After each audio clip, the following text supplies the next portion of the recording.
오늘 새벽에 우리에게 주시는 말씀을 이제 받겠습니다. 오늘은 잠언 23장 9절에서 11절까지 말씀을 함께 받도록 하겠습니다. 잠언 23장 9절에서 11절까지 한 절씩 교독하고요. 11절은 같이 읽겠습니다.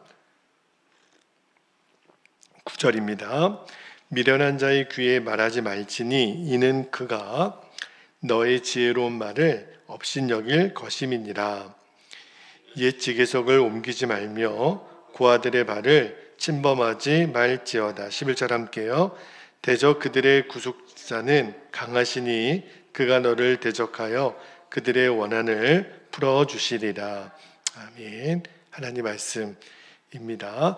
자, 오늘은 여기 10절 그 후반절에 보면 고아들의 밭을 침범하지 말지어다 그랬는데 오늘 설교 제목으로 삼았고요. 오늘도 두 가지 진리의 말씀을 좀 나누고 기도하겠는데, 자, 첫 번째 주시는 말씀의 진리는 우리가 대인 관계에 있어서 또 하나의 원칙이에요.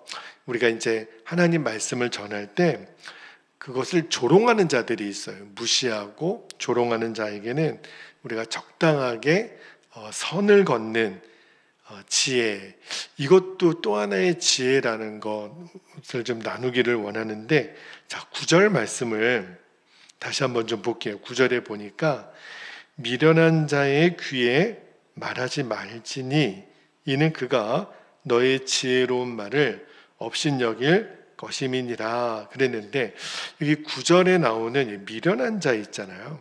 이 미련한 자는 뭐 이렇게 공부를 많이 안 한 사람, 학식이 없는 사람, 잠언에서는 그런 사람보다 잠언에서 말하는 미련한 자의 특징은 뭐냐면 역설적으로 자신은 사실은 아는 게 없어요.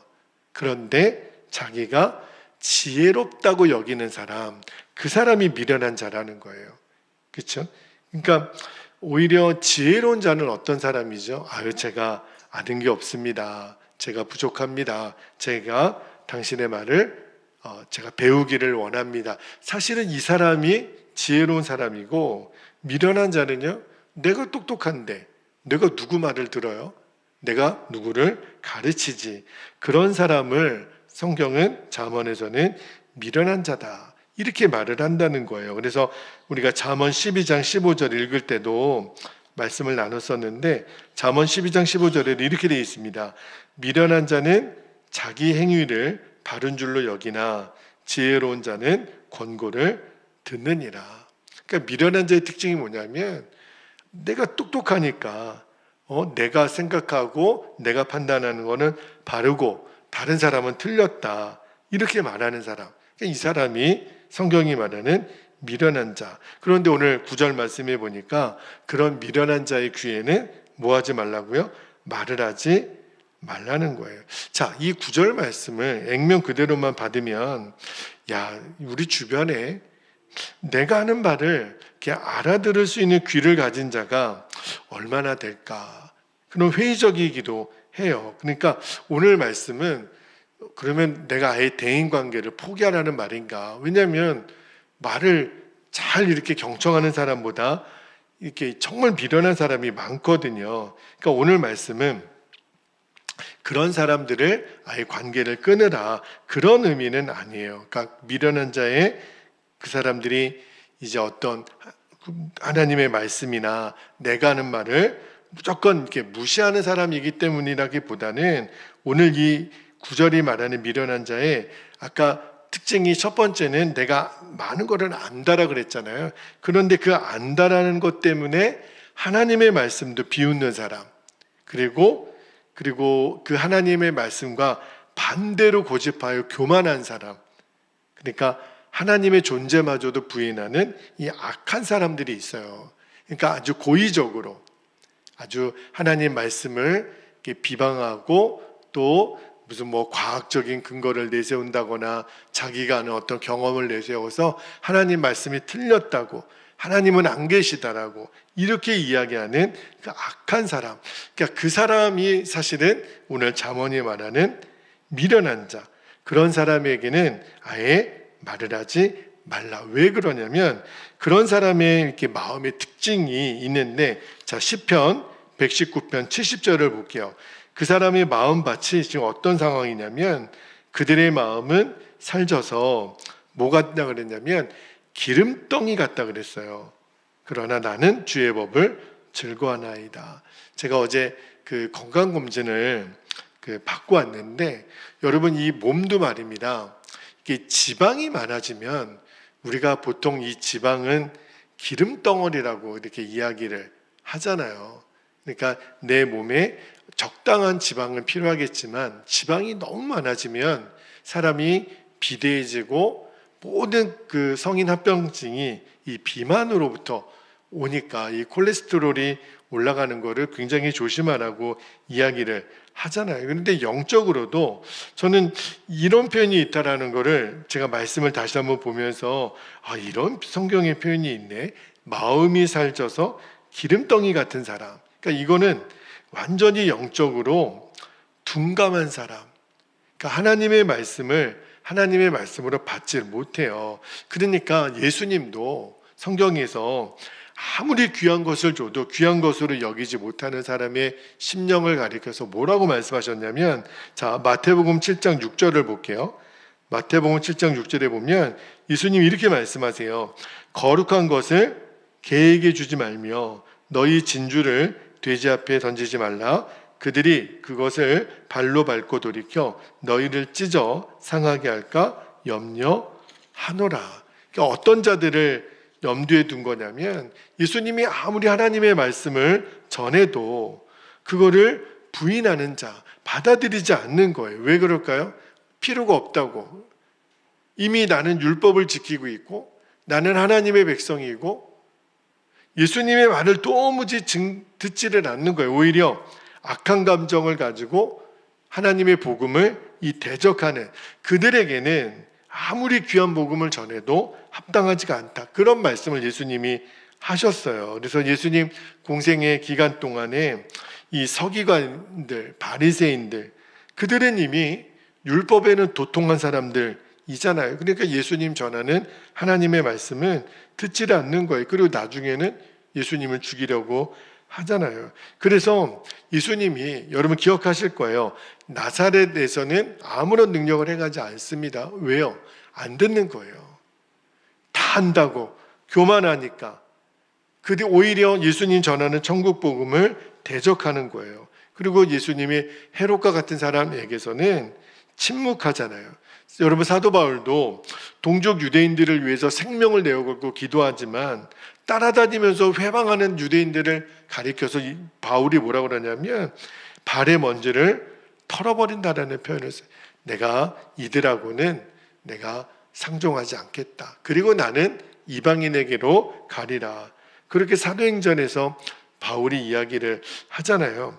그러니까 오늘 말씀을 준비하면서 그런 마음을 주세요.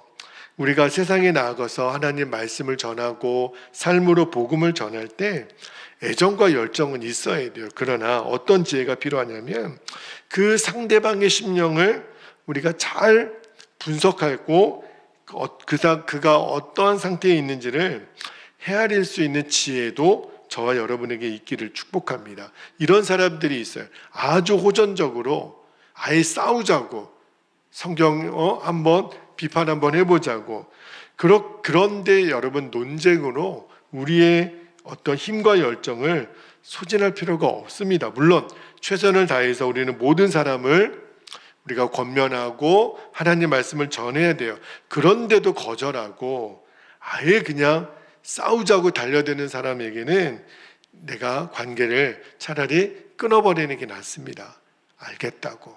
그리고 나는 하나님의 잃어버린 양들을 향해 바울처럼 떠날 수 있는 지혜가, 그죠? 그렇다고 뭐 그 사람을 대놓고 무시하거나 너 같은 인간은 나는 꼴도 보기 싫어 이렇게 하는 거는 아니에요. 최대한 예의는 갖춰야 돼요. 그러나 적당한 선에서 선을 긋는 지혜는 우리에게 있기를 주님의 이름으로 축복합니다. 자, 두 번째 주시는 말씀의 진리도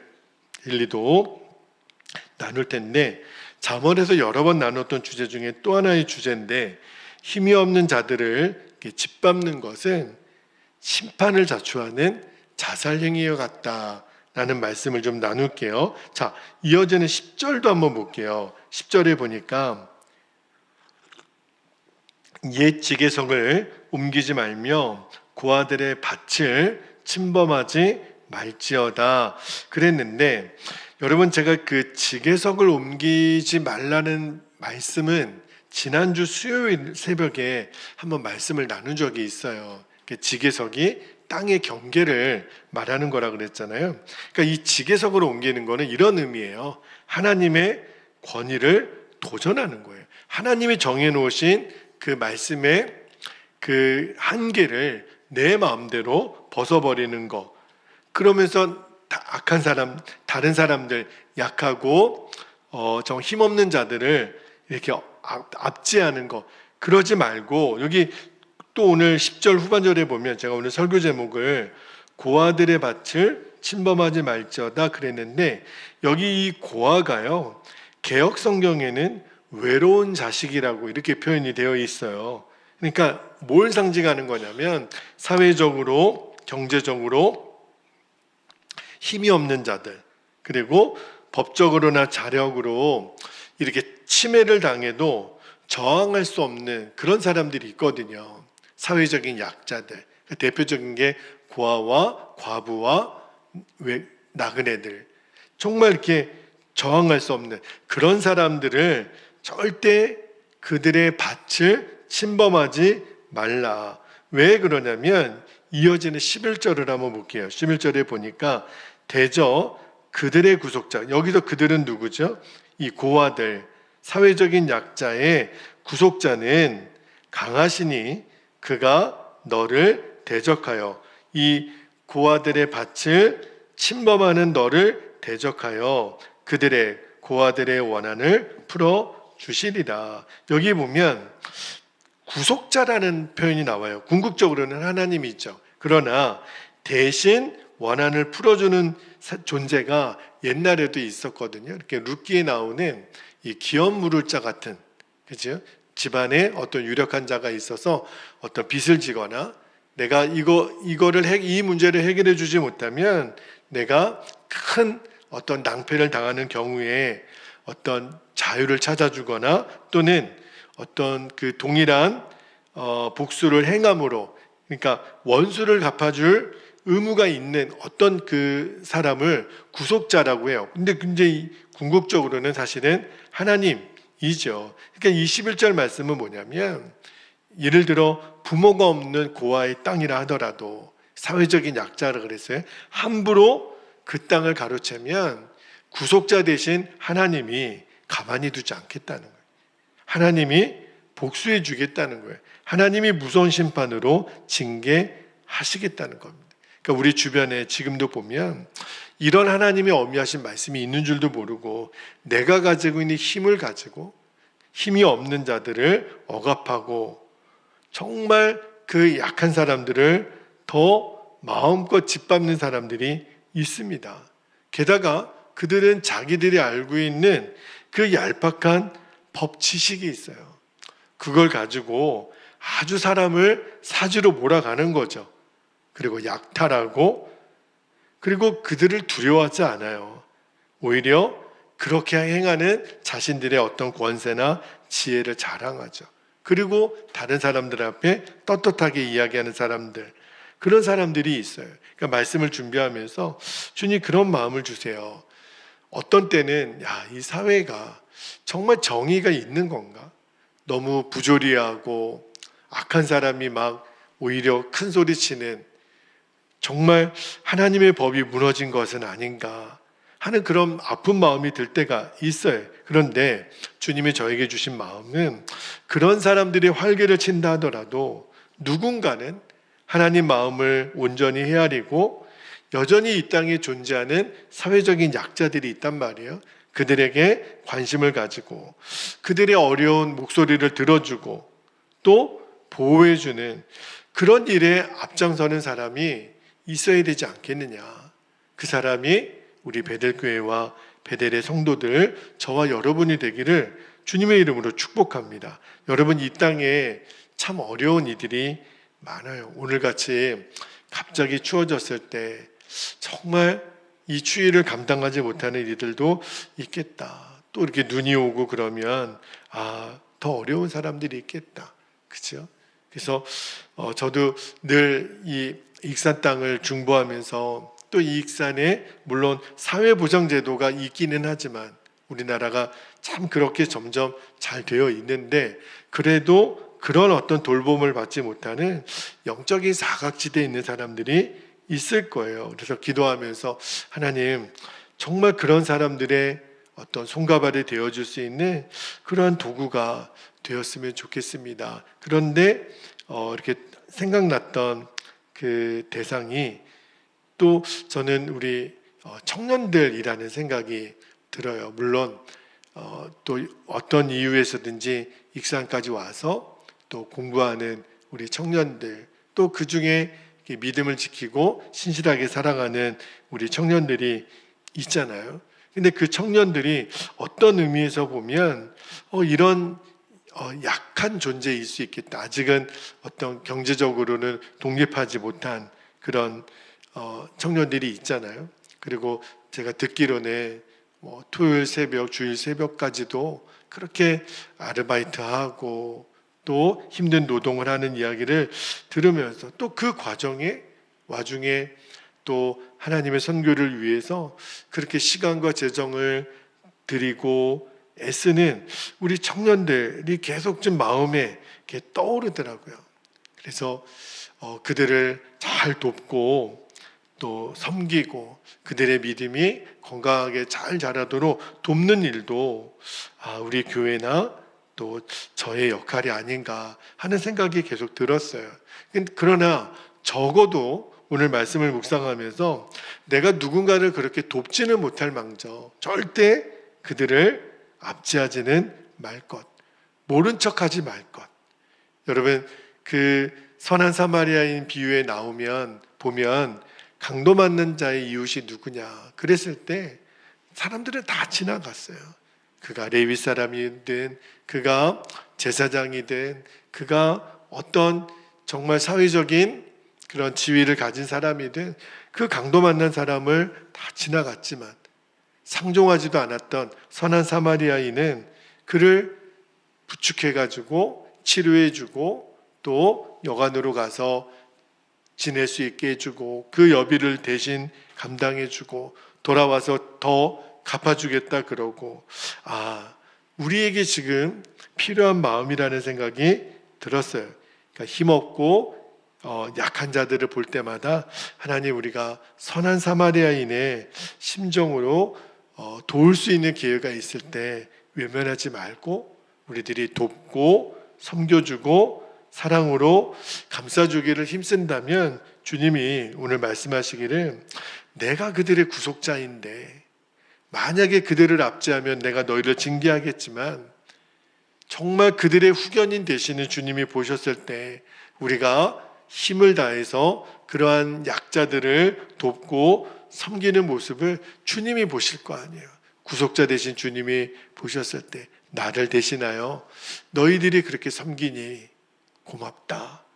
저는 정말 하나님이 가장 우리에게 칭찬과 상급을 주는 사람의 부류 중에 저는 바로 그 사람들, 나도 힘들고 어렵지만 그러나 그러한 더 어려운 이들을 위해서 나의 것을 나눌 수 있고 섬길 수 있는 선한 사마리아인의 마음을 가진 사람들을 하나님이 찾고 계시겠다. 그리고 그렇게 우리가 그런 마음으로 준비되어지면 얼마나 하나님이 귀하게 쓰실까 하는 마음의 도전을 받았는데 저와 여러분, 우리 교회가 꼭 그 사명을 감당했으면 좋겠어요. 주님이 그렇게 우리에게 힘을 더하여 주시기를, 그 일을 감당할 수 있는 은혜들을 더 충만히 주시기를 주님의 이름으로 축복합니다. 자, 이제 우리 함께 기도하겠습니다. 오늘도 두 가지 기도 제목을 나누고 기도하겠는데, 첫 번째는 우리가 말씀을 전할 때 애정도 있고 열정도 있어야 돼요. 그렇게 진리를 선포하지만 동시에 그 상대방의 마음도 헤아려 볼 수 있는 지혜가 우리에게 있기를. 그래서 적절하게 거절하거나 선을 긋는 것도 지혜거든요. 하나님 그 지혜가 우리에게 있기를 위하여 기도하시고, 두 번째는 힘없고 약한 자들을 볼 때마다 하나님 선한 사마리아인의, 사실은 그 마음이 예수님의 마음이거든요.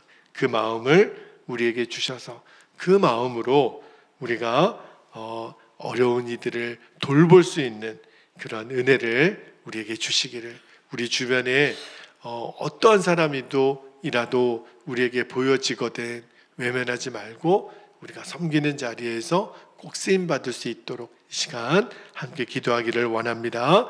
허락하신 말씀과 기도의 제목을 붙잡고 주님의 이름을 간절히 부르고 통성으로 기도하겠습니다. 주여